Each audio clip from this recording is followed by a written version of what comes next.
And sing along if you know the words. It's no joke when you choke, so get LifeVac and live. Without breath, there'll be death, so get LifeVac and live. Get LifeVac and live. Get LifeVac and live. LifeVac and live. Get LifeVac and live. The man in the arena. Welcome back, Rick Fatscher with LifeVac.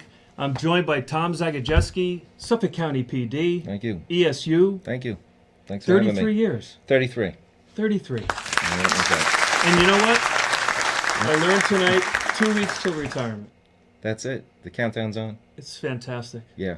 Does that smile have to get removed from your face? No, at night it gets wider and wider the closer I get to retirement. That's awesome. Yeah. Well, we're going to talk about how we met, how you got involved with private security, how you bumped paths with LifeVac and this wonderful device, and we're going to get to all that. But you know what? Ordinarily in this show, we always celebrate a save of the week. And joining us by phone is Jen Glenn. Jen? Yes. Hello. Good evening. It's only an hour difference. You're in Texas. Yes. But you knew that. Jen, it's great to talk to you again. We spoke to you. I spoke to you once before on the radio, but great. And we have a couple of picks, but we're so happy that you could join us. Why don't you start by kind of sharing first how you? There he is. Look at that young man, Quaid. How'd you hear about LifeVac? Well, actually, I found it just scrolling the internet. I had heard a story about a little boy at a grocery store who grabbed 2 grapes out of his mom's cart while she was shopping, and she was, paying attention to what she's getting on her list and looking on the shelves. Right. And the little toddler had shoved 2 grapes down his throat. And nobody in the whole store could rescue him. Nobody saved him, and the little boy passed away. And I remember hearing that story, and I was just so heartbroken. And I was just, looking at choking online, in a little ad for a LifeVac popped up, a little, scrolling across. So then I clicked on it, and I went and read and watched videos and read the peer reviews, and decided, I was going to get one.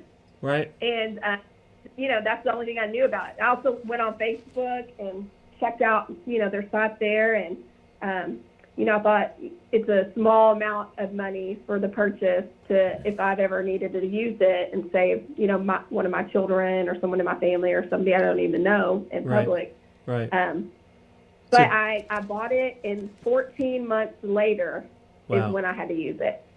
So I had it for a good year and some change, just, kind of collecting dust on top of my refrigerator. Mm-hmm. And one afternoon, it was about a week before school was supposed to start. So we were finishing up the summer.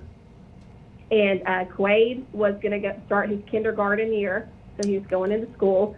And my daughter and Quaid were playing back in her bedroom, and she'd given him a lemon head candy that she'd got at a birthday party. And it was in her closet. So she had a little stash of, goodies in her closet. And, Quaid, he was 5 at the time. And so it wasn't his first time to have candy or hard candy, but she's like, just suck it. And he did. He literally sucked it right into his throat. And they came out panicking. He couldn't talk. He was holding his throat. You could just tell he's crying. He's crying, and she's stressed out. And I'm trying to figure out what's going on. And I had I had my baby at the time. He was just a toddler. And he's the one I actually thought I would end up needing it on, and I used it on Quaid, the middle child. But in those moments, I wasn't thinking, that I never used the LifeVac. It was just, sitting up on top of the fridge. So I did what most parents do. At first, I just grab him. I'm looking. I don't see anything. I pick him up. I start doing back blows. That was my first thing, to do the back blows. And nothing was moving. Like, he was still just, you could tell he's still stuck. Then I kind of inverted him vertically downward and started banging real hard so I could get him in kind of like an incline position. I was hitting him as hard as I could on the low back, and nothing was coming up. And then I went into Heimlich. And so I was doing the thrust for the Heimlich. Still nothing was coming up. And at this point, I'm panicking. I'm by myself with the kids, 3 kids. and my husband's at work about 15, 20 minutes away from me. And we live in the country, so it's not like, I could run to a neighbor's house, or even if I called for help, I'm a good 15, 20 minutes away from, anyone who could get to me for an ambulance. So anyway, then I remember I yell at my daughter. I was like, get the LifeVac. And so she goes and tries to get it off the fridge with a chair, and she can't reach it. So I had to stop, run over, grab it off the top of the fridge. And then I laid Quade down and tried to do the first, push, and he got scared because, he never had it on his face. And so I said, no, we got to do this. And I did the second pull, and then it came out. And then it was just like instantaneous, just we celebrated, but we were all crying and scared. And, of course. But it was just like the craziest experience. And gosh, if we wouldn't have had it here, I know exactly probably what would have it had happened, that we wouldn't have him here today. Yeah, no doubt. I remember seeing the initial report, and your testimony, your account of what happened included wanting to share all of the details, just so people would know not only that you saved your son's life, but that not to be alarmed that other things come up. I remember seeing a picture of the of the aftermath, which is why we send a LifeVac free whenever a life is saved, and we do it with joy. Which is amazing, because I didn't even know to report the save. I just called LifeVac and it was like, how do I clean this? And then they're like, wait, you used it? You had a you saved your, and I'm like, yes, I did. I didn't think, it's everyday thing for you guys, but for me, I wasn't sure how to clean it. So that's when I realized that, this is a pretty awesome thing, that he was one of the first kids saved. He was actually number 26. Wow. Saved from the LifeVac. So he's early on saved. 26. Wow. And Lemonheads. Now, I think I asked you this on the radio. Are Lemonheads restricted from the household? Oh, absolutely. They are absolutely restricted. As a matter of fact, we go to trick or treat every Halloween, and my kids will pick them out of their bags, throw them away, and they'll pick them out of their friends' bags too. Yeah. It's a no-go at our house. We do not do them anymore. Yeah. And actually, I have Quake right here if you want to say hi to him. Oh, we'd love to. What's up, young man? And if we could show these pictures of Quade again, I'd love to see the family. Look at this young man. Quade, you can't see the picture, but there's a picture of you smiling, and the whole world now on Facebook and YouTube is seeing what a handsome young man you are. And now there's the whole family. Just fantastic. He's getting a big head over here. Yeah. Well, sorry, Quade. We see pictures of you with, what do you think about Arthur Lee? What do you think about Arthur? He's nice, and he's like the best man ever. He's like the best man ever, right? We're seeing pictures of you two hanging out, and he's so proud of you. I think there's a picture of you here up in New York. Were you up to New York? Yeah. Yes. Here. Yes. Fantastic. This summer. Wow. Well, thanks. Now, that was kindergarten. Now, what grade are you in now, Quade? I'm in 5th grade. 5th? Yes, 5th. Fantastic. And what's your favorite subject? Math. Math. Good for you. Well, you know how many children after you were number 26. Do you have any idea of how many children have been saved with this wonderful device? Over 2,000, I think. That's Children? Quade, Well- that's amazing. You are good at math. It's a little less, but I'm sure we're going to hit that number by probably the end of 24. It's 1,777. So That's amazing. yeah, but stay tuned. So I think we'll probably get to your prediction before long. And it's such a joy to be able to speak to you tonight. I don't know where we're gonna put all the staves. I know you're raising the roof, but it's just you're gonna have to keep going down the halls and all the rooms. Oh, absolutely. I don't know if you actually heard, maybe Donna told you in conversations, but they are raising the roof in the Hall of Saves. Yeah. They're working on a way to fit. I think there are 1,000 spaces need to be made. So the roof is going up, and it's a labor of love for the whole crew out there in Wisconsin in the Hall of Saves, which is represented. If you could see it, it's right behind us on the screen. But such a joy to speak to you both tonight, and I know that it's a school night. So right, Tom? Yeah, sure. It's probably getting near bedtime for Quaid. Well, I didn't know if you guys had time or not, but speaking of school, after Quaid had choked, I had shared my story, and it kind of got shared amongst thousands of people. And a gentleman reached out to me that knows me from a local town, and he wanted to try to see if we could get LifeVac into our schools around us. Right. And so we did that, and we went through the process and got LifeVac donated to a bunch of local schools. And, we just found out, I guess a week ago, 5 years later, after we donated them, that one was used to save a child choking at the school, one of our donated ones. And they had tried all the other methods, just like I had, back blows, Heimlich, it did not work. And they went and got their LifeVac, and it helped dislodge an apple chunk from, an elementary student. Wow.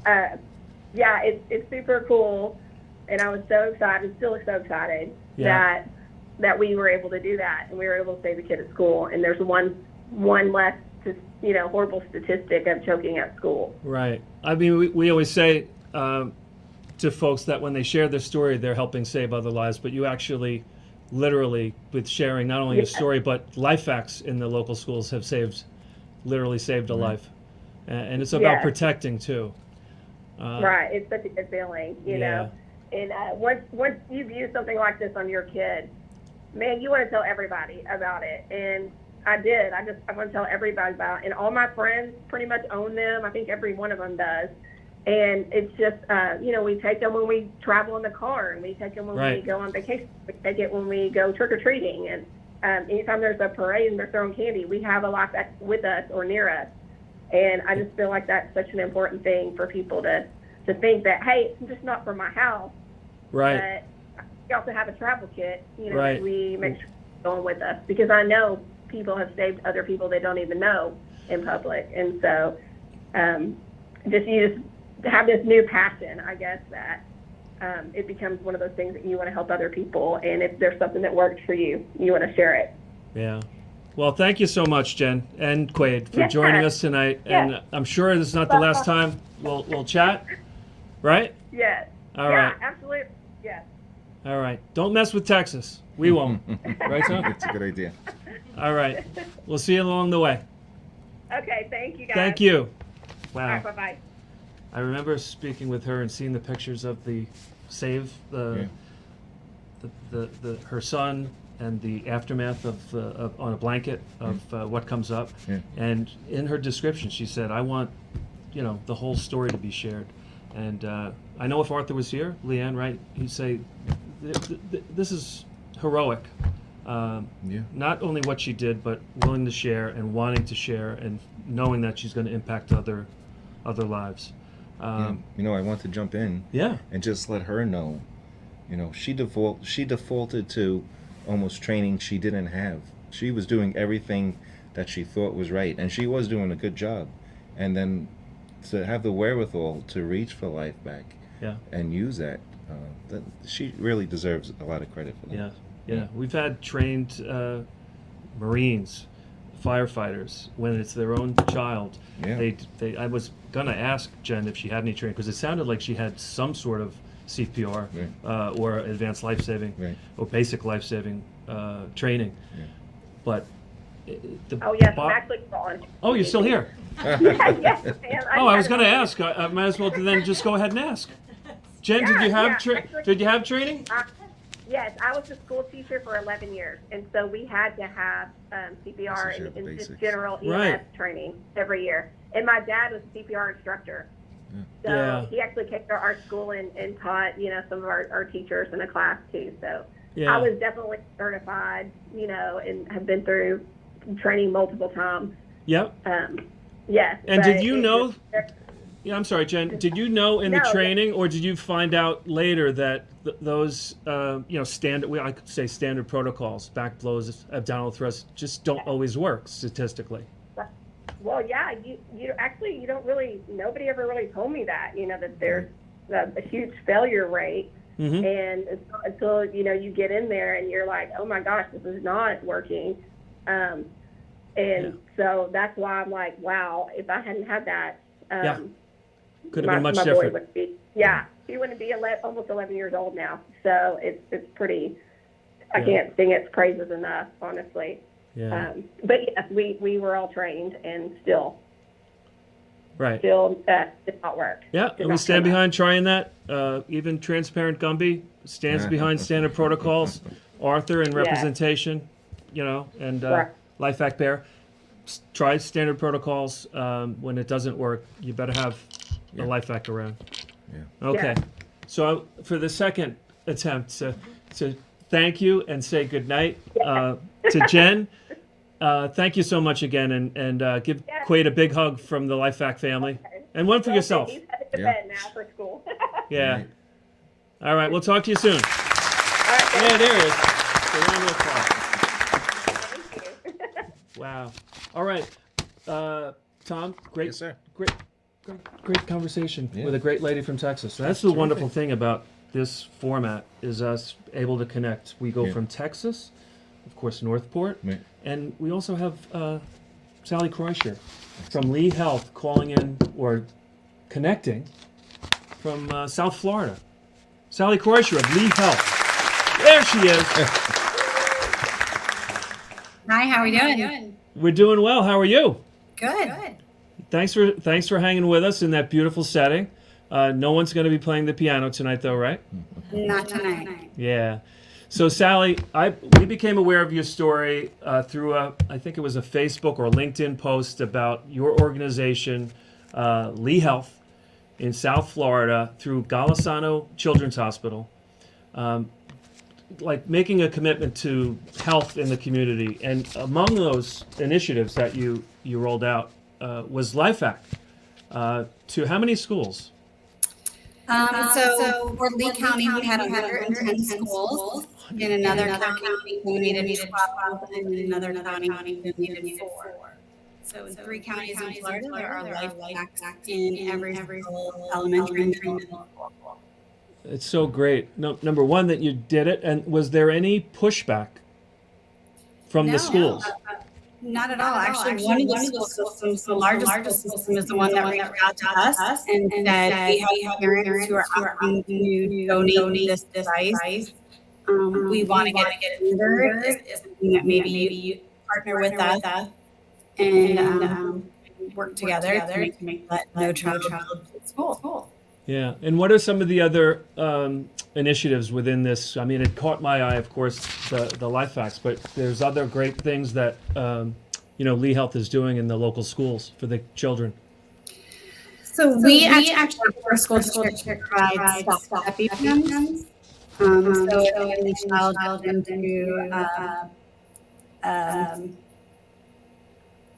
If they're allergies and if they... No, it's okay. Right. I'm reading free physicals, EKG screenings, the LifeVacs. Yes. Like free EKG screenings for student athletes, middle and high school. Also provided free AEDs, elementary, middle schools in Lee County.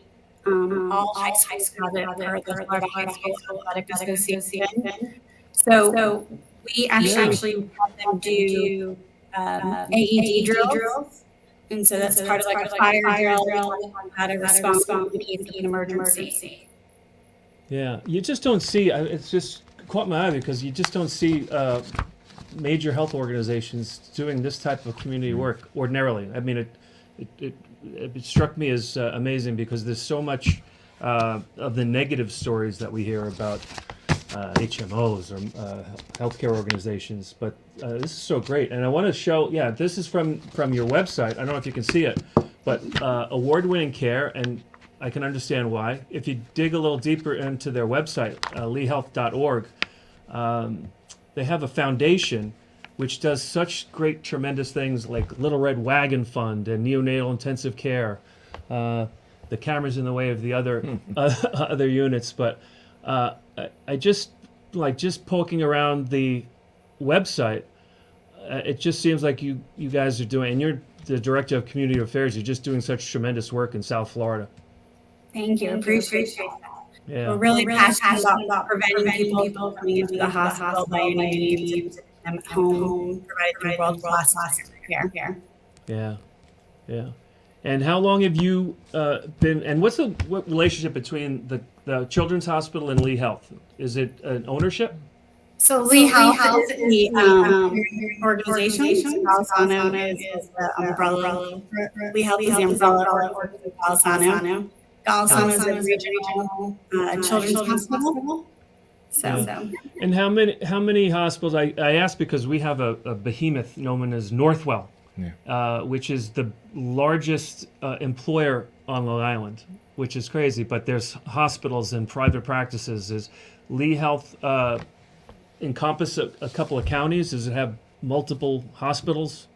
Yeah. So we actually are the largest employer in Lee County as well. We have about 6,000 employees. We have two regional hospitals, trauma and children's hospital. But yeah. Yeah, and private practices and all kinds of health networks all connected. Yes. Yeah. What's coming up? I know I'm throwing this at you. I didn't anticipate talking about future plans, but is anything coming up between now and the end of the year that folks should know about if they're watching in South Florida? Hopefully no hurricanes. Yeah. Well, we have a couple of residents from Bonita Springs and Fort Myers. It's not exactly snowbirds, but they have places, and they're also rooting with you. No hurricanes. No hurricanes. I wonder if we could do an independent study to see if LifeVac could be of any help in a hurricane. No, that's just insane. No one would think that. Not even Transparent Gumby. Sally, I can't thank you enough. At least we got you to laugh. A little Transparent Gumby joke. Anything else from Lee Health? No, I appreciate you having me and sharing the good work that we are doing. Really appreciate it. Yeah, we appreciate you. I mean, it's tremendous, and I spent 30 years before LifeVac in pharma dealing with hospital organizations and HMOs and any number of names for those organizations, and I don't remember seeing such a positive story on impact on a local community. And I just keep up the good work. I think it needs to be celebrated and shared as much as the saves that we talk about. When people do good things for their community, it needs to be celebrated and not just hearing about the bad stuff, because there's plenty of that, right? Yeah, plenty of that. So, very true. Yeah. But we like I said, we have good partners with all the school districts, and so we really take the steps to make sure that everybody remains safe and healthy. Yeah, well, you're doing great. Let's keep up the good work, and let's keep in touch, because I know that there's lives to be protected. Yeah. Right? Thank you. We're not fully there yet. They need to. These little devices need to be everywhere where there's a fire extinguisher or there's an AED. But clearly, you're doing your part in South Florida. So, Sally, thank you again, Lee Health, and we'll see you again along the way. Wow, such great. I remember reaching out to her, and she thought, "Who is this? Who is this lunatic? And why does he want to talk to me on the webcast?" And I said, "No, it's nothing bad. I think what you're doing is great. Yeah. Donating to schools." Where, in which case, I don't know if you know this, we have Arthur Lee, goodness of his heart, offered a free LifeVac to any school that wanted it, because he was tired of questions about budget. Right. $70, not a lot of money, but when giving emotional testimony in Wisconsin, he was brought to tears. And then when they opened the floor up for questions, the first question was about, budgets are tight. Can you work with us? And he said, I'll give any school that wants one for free. Now, here's an organization, Lee Health in South Florida, who's going out, and I think because the leader, the biggest school, had asked for it, that probably got everyone else like, all right, well, we'll go on. Because there's a lot of moms, there's a lot of parents, there's a lot of folks that want it for their school, and because of misinformation and a lack of understanding about different protocols, they don't think it's a priority, or they even think it might be a danger, which is why we have Slightly Myth Guy. Arthur's not here tonight. He might join, but that's one of the things that, Leanne, am I right? One of the things that gets Arthur pretty hot under the collar, which is the resistance and the lack of real information on the part of schools to have this simple device. It's not going to harm anybody. It could potentially save a life. Right. Do you know when the schools accept the LifeVac, is it primarily going in the cafeteria? And if so, do the students know where it is, and do they know how to operate it? Are the schools taking that extra 10 minutes? When they do implement and put it in, it's usually there. So we have a school kit, which one will go in the home front office, one will go in the nurses, and maybe one in the cafeteria. There's actually one home kit and 3 travel kits. I would say definitely they want to know how to avail themselves to training, know where it is, location. I say that to whether it's a school or Costco or someone in their home. It's really important to know where this little. We just had a little panic party at 25 McCall Avenue not too long ago, only because the one that was in the hall wasn't there. So we gonna, 25 McCall is my residence. Not throwing anybody under the bus. Not throwing anybody under the bus. But so, gosh, such a great pleasure tonight to talk to Jen Glenn, saving her son Quaid, and Sally Kreuscher from Lee Health. And now we can talk. You know what? Let's go to a quick break and then come back with Tom Zagajeski. He's been sitting here patiently all night. I enjoyed it. It's great guests. Great stuff. Yeah, great really stuff. good. We had him on the radio, and now he's joining us in studio. And to be honest, you can tell I feel so secure. It's just so secure. So we'll be back after a couple of messages from LifeVac, and stay with us.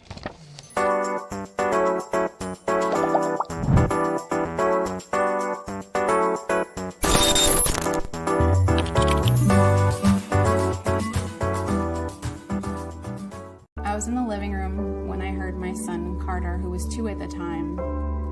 I looked over and I saw him grabbing for his face and his throat. I grabbed the LifeVac. I put the mask on his face and placed push-pull. The LifeVac dislodged the ice cube from his airway, and he started crying. The most amazing sound I've ever heard in my entire life. Please protect your family. Get a LifeVac. Hi, I'm Arthur Lee, founder, CEO, and inventor of LifeVac, a simple rescue device that could save a child's life in a choking emergency. All these people were saved with LifeVac. People may not realize that on average, 14 people a day die from choking-related incidents. Every 5 days, one of those is a child. As simple as place, push, pull.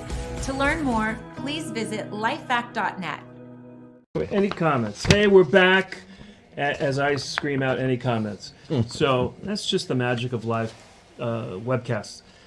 Rick Fatscher, the man in the arena, with Tom Zagajeski from the Suffolk County PD Emergency Services Unit. Yep. I always say ESU, and folks don't know. Look at Robert Mitchell.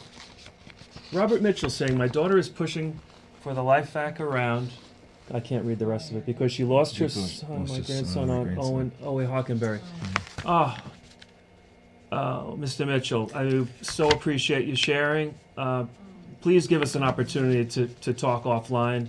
Yeah. If it's okay, I'd love to reach out tomorrow and talk to you more. Is that a picture? Wow, fantastic. Or not fantastic, but just I appreciate you sharing. I'm going to reach out tomorrow. Yeah. But Tom, 33 years, Suffolk County PD. Are you local? Local, I'm in Northport.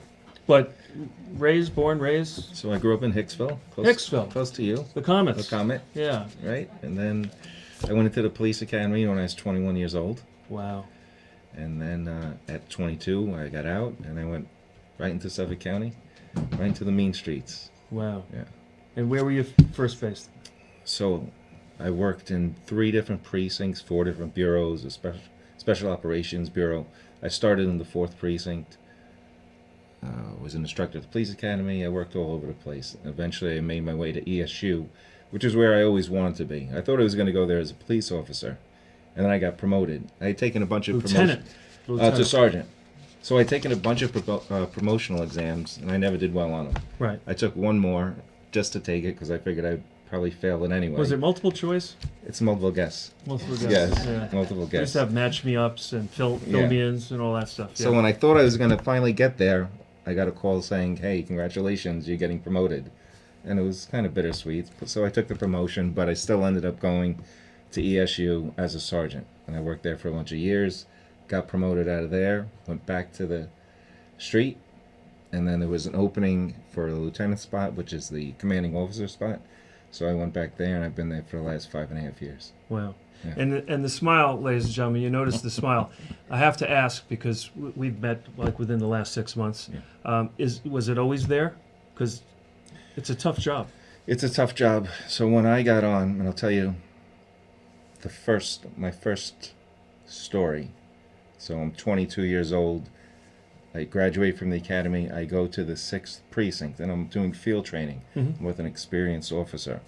We end up making an arrest that evening, and the arrest was of a like a biker, Hell's Angels type of guy, but he was mammoth.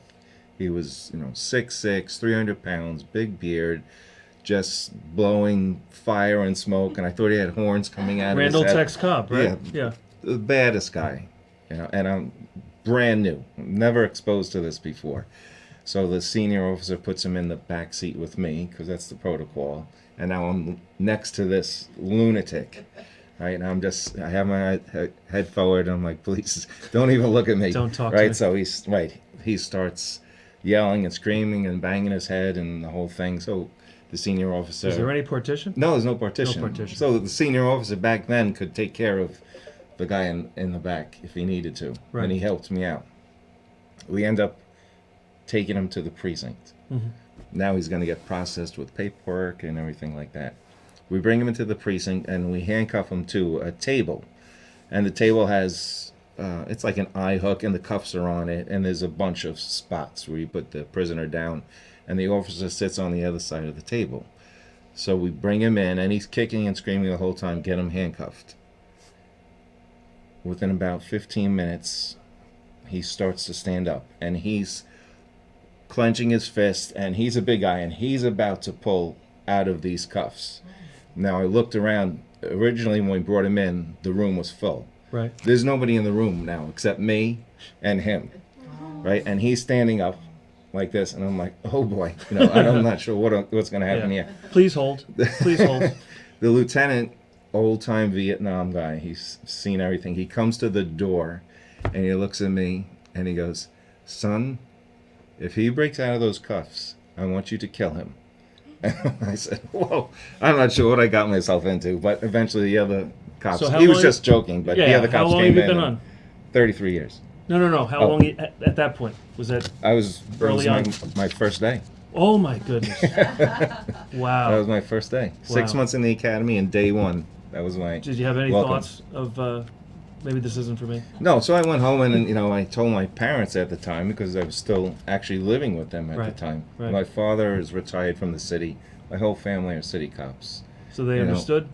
Well, my father said, listen, did you take care of your partners? Did you take care of yourself? You do those things, everything else. You sit back and enjoy the front row seat to the greatest show in life.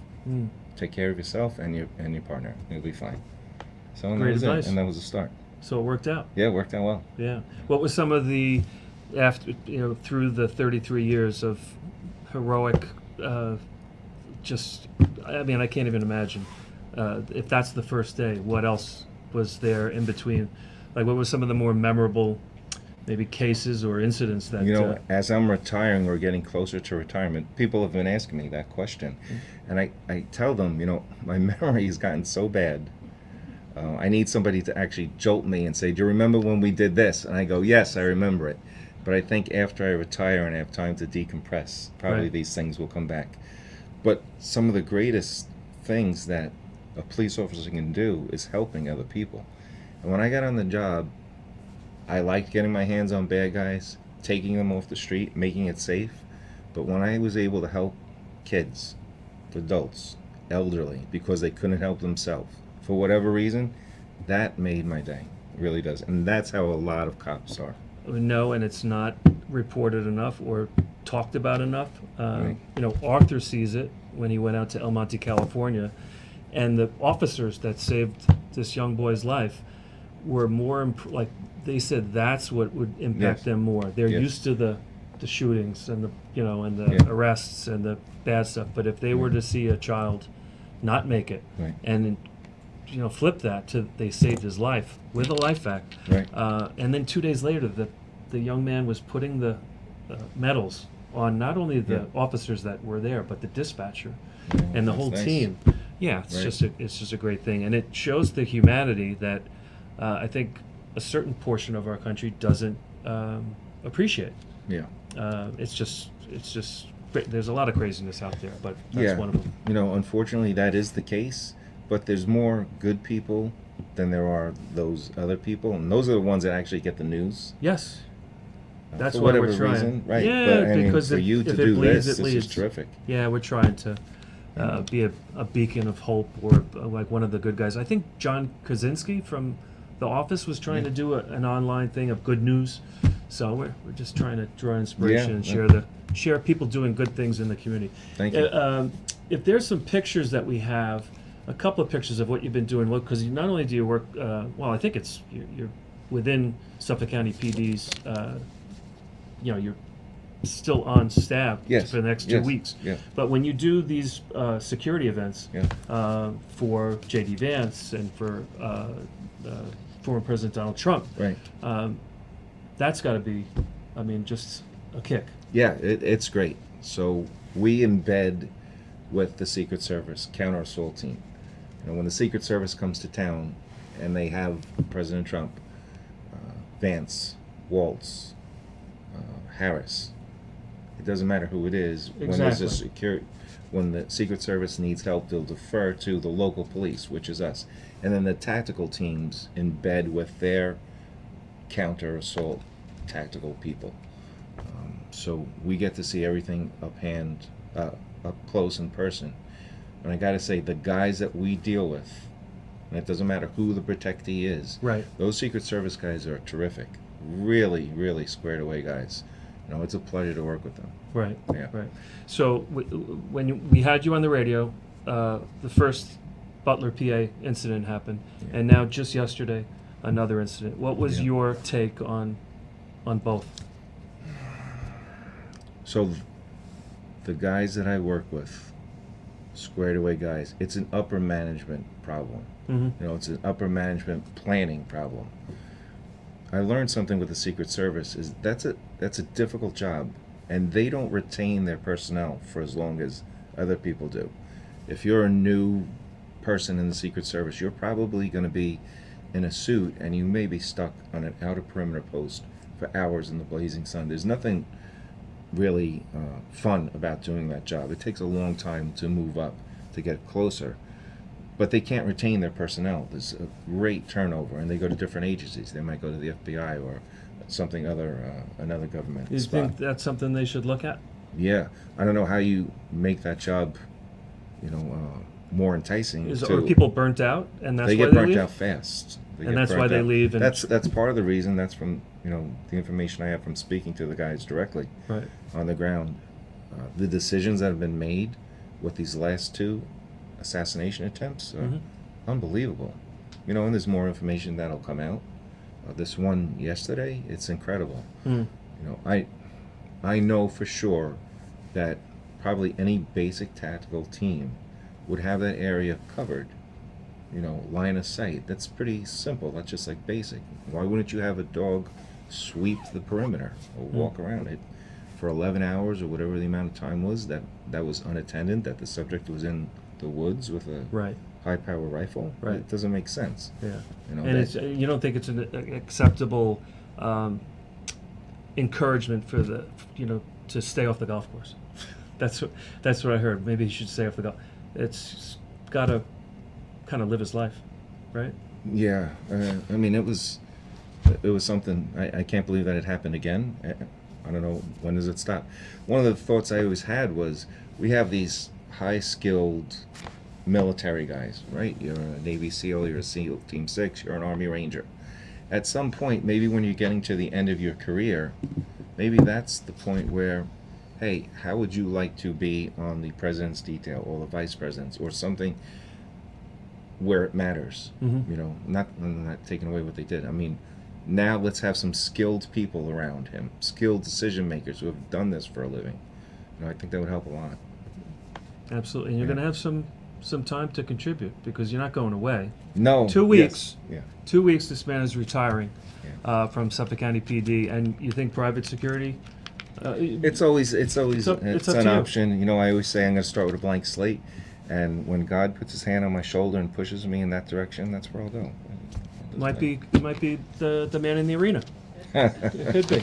Now you have one, So I have three three boys. boys. One still in Chaminade. One still in Chaminade. The oldest one is trying to get on the either Nassau or Suffolk County Police, so he'll continue the police legacy that is my family. And the other guy's going for teaching. He's going to be a chemistry teacher. He's going to Hofstra now for his master's. Now, is there another Tom Zagajeski? Oh, it's time to go to bed. I'm sorry. Good night, everybody. Good night. God, you love the Apple phones. But I did a little search, Yes. you know, using Yes. the Google machine, and I saw. Is there another Tom That's Zagajeski? my father. No kidding. Yes, retired NYPD. Wow. Yeah. Crazy. Yeah. So it's in the family, It's in the family. as it is in the Reddas and the Warners. Yeah. Yeah. Have an audience, and we can't say enough how much we love the Blue, support the Blue. No, I know. Heck, Thank you. Heck, Thank you. defund. No, that's ridiculous. That doesn't make any sense. Yeah, it's part of the more insane things that go on. Yeah. Gosh, I wish we had more time, Yeah. and I know we'll have you back, Yeah, sure. because thank you for having again, me. we feel so secure when you're here. No, listen, and thank you again for always talking about LifeVac. It's incredible. It really Yeah. is. Yeah. You know, and we're trying to get them in our police cars. If every police officer had a LifeVac. Oh, there you are with JD Vance. Right. So if every police officer had a Yeah. LifeVac in their car, They show up that's first. fantastic. Yeah, You know, that's what we want. They show up first, and we're getting there. Every Nassau County cop, for those watching, you know that every Nassau County police car has a LifeVac in the trunk. And look at this, celebrating 33 years. Friday, September 27th. That's a walkout. Tell us about a walkout. So a walkout is when a police officer does his time and it's time to retire. People you've worked with throughout your career and your current people that you're with gather. They wish you the best of luck. You have some guest speakers.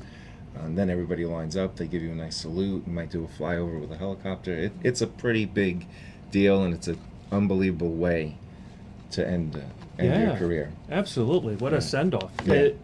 Are civilians allowed? Of course. Oh, yeah, sure. We could go? Yeah, okay, absolutely. Oh, yes, we're gonna be there. absolutely. Oh, it's a big deal.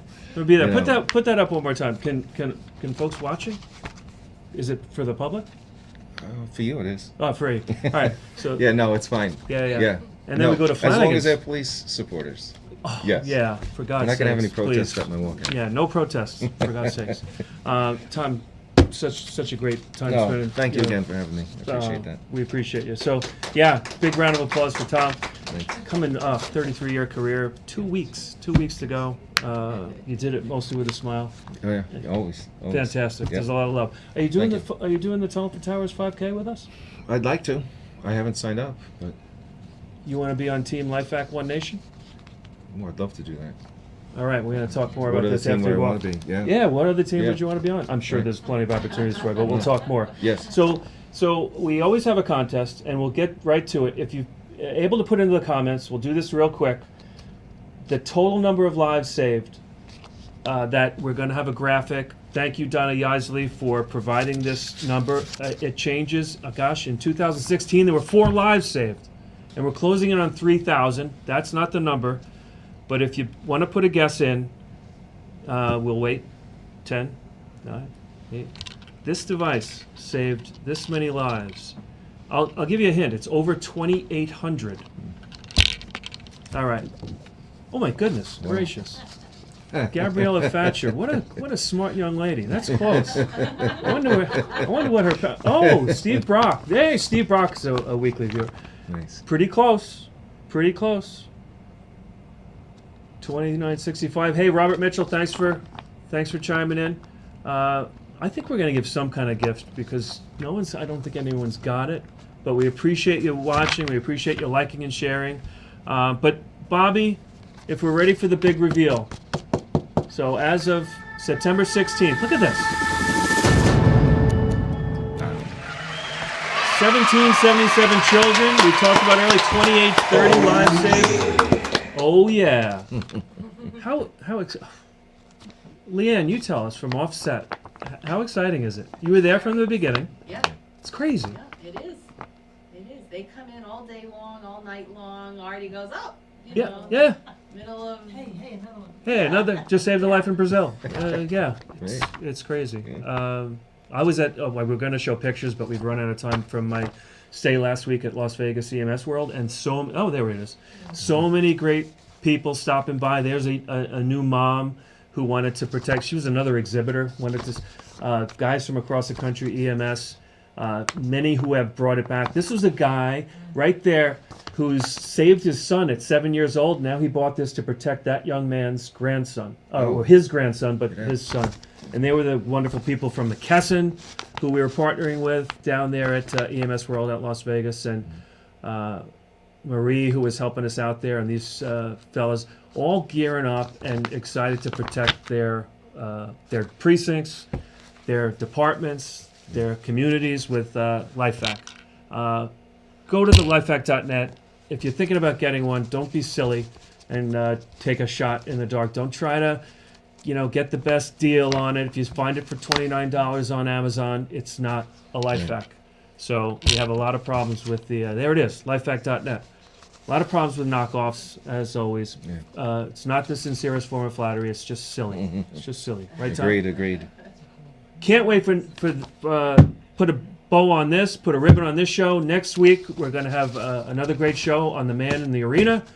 So I'm Rick Fatscher, Tom Zagajeski, and the studio audience, thank you so much. We'll see you along the way. We wish you peace and love.